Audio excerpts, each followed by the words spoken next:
about leadership roles. We got the first step. The question is, discuss the role of the Vice Presidents of India as the chairman of the Rajya Sabha 2022. So we know the VP steps in for the president if needed, but what's their main day-to-day job in the upper house? Right. So the vice president is automatically, or ex officio, the chairman of the Rajya Sabha, the Council of States. Yeah. This actually gives them a pretty interesting dual role, kind of sitting between the executive branch and the legislative side. Okay, so what does that mean practically Mm. in the chamber? Well, primarily, they preside over the meetings. Their job is to ensure things run smoothly, maintain order, decorum, and also make sure enough members are actually present at quorum. And beyond just keeping order, what are their significant powers? They have the final sign-off on bills passed by the Rajya Sabha before they head to the president. And this is crucial. They decide if a member should be disqualified under the anti-defection law. Wow, okay, so they're the judge inside the House on party loyalty issues. In effect, yes. For that specific issue. Now, here's something I find fascinating. The VP as chairman isn't the same as the speaker in the Lok Sabha, the lower house. Why the difference? Why does the VP seem to have maybe fewer direct powers? That's a great point. It's all down to constitutional design, and it's quite a clever distinction, actually. The VP, acting as chairman, gets only a casting vote, and only if there's a tie. That's it. Just a tiebreaker? Exactly. They don't preside if there's a joint sitting of both houses. Yeah. And unlike the speaker, they have absolutely no say in deciding if a bill is a money bill, which is, a huge deal financially. They can't suspend MPs either. So the thinking is probably that the Rajya Sabha needs to be more about deliberation, maybe less political heat than the Lok Sabha, and having the VP, who also has an executive connection, keeps the chair a bit more neutral. That seems to be the logic. It encourages a different kind of debate, less about immediate political wins, perhaps. Okay, let's shift from the national level down to the states. This brings us to another big question, also from 2022, this time about the governor. Discuss the essential conditions for the exercise of the legislative powers by the governor. Discuss the legality of re-promulgation of ordinances by the governor without placing them before the legislature. Right. This one's about the governor's power to issue an ordinance. That's basically a temporary law they can make when the state legislature isn't actually sitting. It's quite a significant power, allows for quick action. But it can't just be done any time, right? Yeah. What are the absolute must-haves, the conditions? Correct. There are some strict rules. First, the state legislature, either one or both houses, depending on the state, must not be in session. That's non-negotiable. Okay. Second, and this is important, it's not a discretionary power. The governor can't just decide to do it on their own whim. They have to act based on the advice of the state's Council of Ministers, headed by the chief minister. Got it. Advice is key. And isn't there a time limit? Yes, absolutely.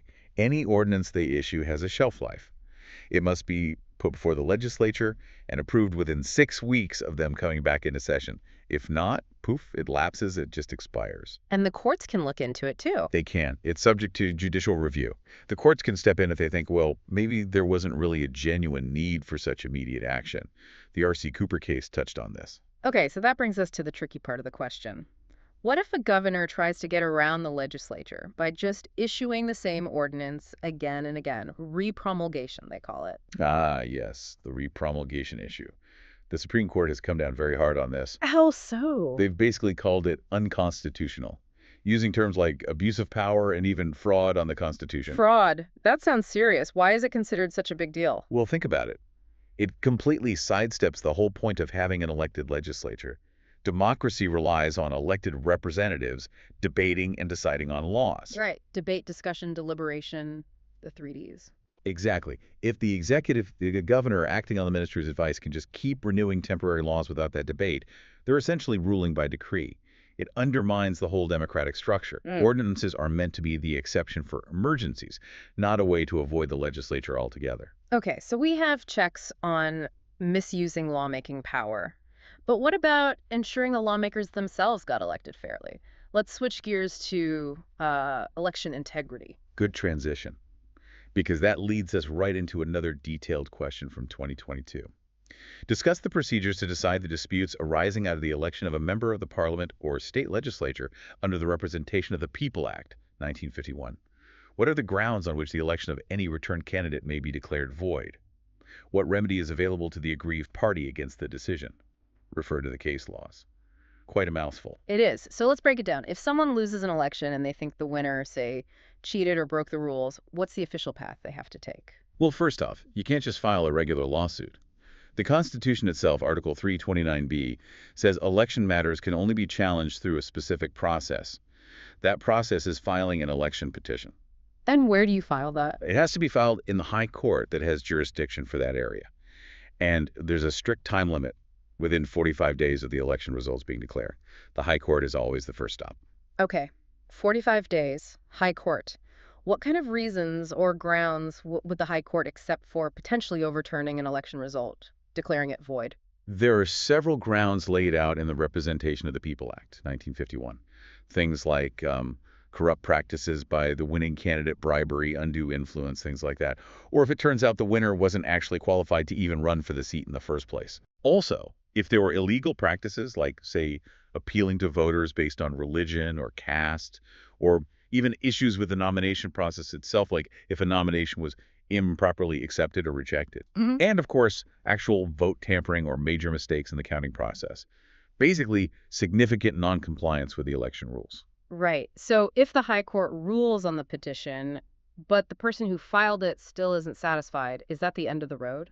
No, there's one more step. They have a remedy. They can appeal the high court's decision directly to the Supreme Court. Ah, the final appeal. Is there a time limit for that too? Yes, 30 days. They have 30 days from the date of the high court's order to file their appeal with the Supreme Court.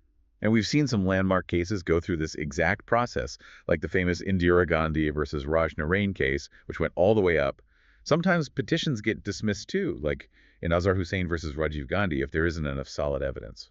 Now, these cases can sometimes take ages, right? Which isn't great for political stability if you don't know who the legitimate representative is. Are there ideas on how to speed this up? Definitely. The sources suggest a couple of key things. One, maybe have some kind of penalty for filing completely baseless or frivolous petitions, just to discourage wasting the court's time. And two, perhaps more importantly, set a clear time frame, maybe mandate, that high courts have to finish the trial for these election petitions within, say, 6 months. 6 months seems reasonable. Get clarity faster. Exactly. Speed and certainty are pretty important here. That idea of stability brings us nicely to the next topic, the constant push and pull within India's structure, another one from 2022. While the national political parties in India favor centralization, the regional parties are in favor of state autonomy. Comment. Ah, the classic center-state debate. It's baked into India's system. We're often called quasi-federal, maybe leaning more towards the Canadian model, a strong central government, but with significant powers devolved to the states. This setup naturally creates tension. So why do the big national parties tend to want more power concentrated at the center? What's the logic for them? Well, there are a few angles. Politically, they need to build a broad national voter base. A uniform message and agenda across the country helps with that. Financially, having control at the center gives them more say over the national budget and how funds get distributed to states for various schemes. It allows for, coordinated national development plans. And administratively, Administratively, a strong center is seen as crucial for national unity and stability. Think about things like the All India Services, the IAS, IPS. They work across states, but are ultimately under central control. The role of the governor, appointed by the center, is another tool for oversight. okay, that makes sense from the national perspective. Now, flip it. Why are regional parties almost always pushing back, demanding more autonomy for the states? For regional parties, their entire focus is usually on, well, their region. Their political base is often built on specific regional issues, maybe language, culture, or even caste dynamics. Having more autonomy gives them the power to make policies that directly address those local concerns without interference from Delhi. And the money aspect. Finances are a big part of it. Regional parties often feel that when money comes down from the center, it has too many conditions attached. They want more freedom, more discretionary power to spend funds according to what they see as local priorities. Any other friction points? Yeah, administratively, they sometimes worry about the center overreaching, maybe using the concurrent list where both center and states can legislate to impose its will. And the governor's role is often a sore point, seen by some regional parties as a potential tool for political interference by the central government. So it's this fundamental disagreement about where power should ideally sit, uniformity versus local control. And you see this pop up in debates all the time, right? Like the whole idea of one nation, one election. Absolutely. That debate brings this exact tension, centralization versus state autonomy, right back to the forefront. It touches on recommendations from bodies like the Punchy Commission, too, which looked into center-state relations. Okay, let's move to the referee in all of this electoral process, the Election Commission of India, the ECI. The 2022 question is, discuss the role of the Election Commission of India in the light of the evolution of the Model Code of Conduct. Right, the ECI and the MCC. The Model Code Conduct, or MCC, is basically the agreed-upon rulebook for how political parties and candidates should behave once an election is announced. It covers everything from speeches and campaigning to polling day conduct. And it wasn't always there, right? It evolved. Exactly. Fine. Started quite informally back in the 1960 Kerala Assembly elections as a kind of gentleman's agreement. But over the decades, especially since 1991 when it was consolidated and reissued with clear parts, it's become much more formalized and comprehensive. So how does the ECI use this MCC? What's its role under the Constitution? Article 324 gives it power over elections. The ECI's job under Article 324 is superintendence, direction, and control of elections. The MCC is one of its key tools. The ECI issues directives and guidelines based on the MCC to ensure a level playing field. And crucially, it can take action if the code is violated. What kind of action? It ranges. They can issue warnings, publicly censure candidates or party leaders, advise or instruct them to stop certain activities. In more serious cases, they can direct the police to register cases or even ban a candidate from campaigning for a specific period. That sounds quite powerful. They can ban someone from campaigning. Yes, they can, and they have. But here's the catch, and it's a big one. Okay, what's the problem? If they have these powers, why do we still hear so many complaints about violations, especially things like hate speech or fake news? The fundamental issue is that the Model Code of Conduct, despite its importance, lacks statutory backing. It isn't actually a law passed by Parliament. It's more of a consensus-based code that the ECI enforces using its constitutional powers. Ah, so it's not legally enforceable in the same way a criminal law is. Precisely. This means the ECI's actions, like warnings or temporary bans, might not be a strong enough deterrent for some. They don't have the power, for instance, to deregister a political party purely for violating the MCC. And with new challenges like social media, misinformation spreading like wildfire, well, just issuing warnings often feels inadequate. So the path forward seems pretty clear then, if the MCC is crucial but lacks teeth. The consensus points towards giving the MCC actual legal status, making it a law. This could potentially give the ECI stronger enforcement mechanisms, maybe expand its scope to explicitly cover online campaigning and social media, and give it more investigative clout. That seems to be the direction many are suggesting. All right, let's shift our focus slightly to questions from 2021. This one is about how Parliament keeps the government in check. To what extent, in your view, the Parliament is able to ensure accountability of the executive in India? 2021, we have a parliamentary system, meaning the executive. The cabinet actually comes from the legislature. So how does Parliament hold its own accountable? That's the core principle, isn't it? The executive is drawn from and responsible to the legislature. Parliament has quite a few tools designed specifically for this accountability. The main methods really revolve around deliberation, discussion, and debate. Can you give us some specifics? What are these tools? Sure. It starts almost daily with things like question hour and 0 hour.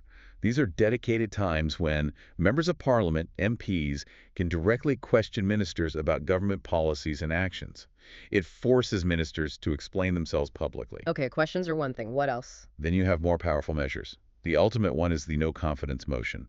If a majority of the Lok Sabha votes that they no longer have confidence in the government must resign. That's the biggest check. Right, the power to bring down the government. Exactly. Plus, Parliament controls the purse strings.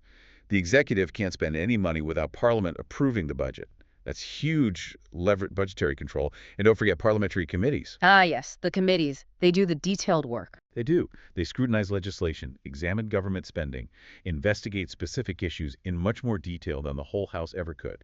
They're really the engine room of accountability in many ways.